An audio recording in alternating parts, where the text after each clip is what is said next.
તો સુરેન્દ્રનગર જિલ્લાના મૂડી ખાતે આવેલ વર્ષો જૂનું શ્રી સ્વામિનારાયણ મંદિર હજારો હરિભક્તોની આસ્થાનું કેન્દ્ર છે।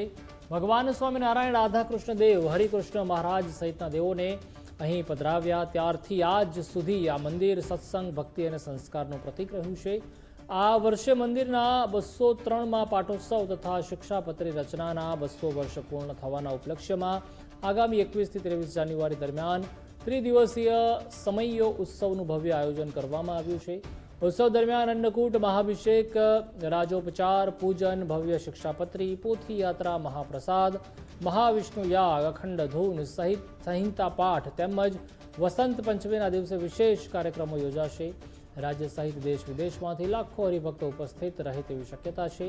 હાલ તૈયારીઓને આખરી ઓપ આપવામાં આવી રહ્યો છે અને છેલ્લા દિવસોથી સેંકડો હરિભક્તો સેવા કાર્યમાં પણ જોડાયેલા છે। અહીંયા મૂડી પ્રદેશમાં સ્વામિનારાયણ ભગવાનનું એક મોટું ધામ છે। ત્યાં સ્વામિનારાયણ ભગવાને જબરદસ્ત મંદિર બનાવ્યું છે।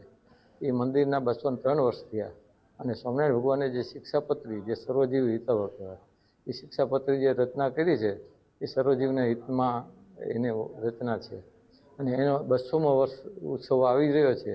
એ નિમિત્તે છેલ્લા 15 દિવસથી અહીંયા અનેક ભક્તો સેવામાં જોડાયેલા છે અને હજારો ભક્તો અહીંયા ઉમટી પડશે। 3 દિવસનો પ્રોગ્રામ છે। સ્વામી ભગવાને સ્વહસ્તે એક નાનું એવું 212 શ્લોકનું પુસ્તક એટલે કે શિક્ષાપત્રી આ સમાજને આપી છે। એને 200 વર્ષ પૂર્ણ થાય છે। એ નિમિત્તનો 3 દિવસનો પ્રસંગ છે।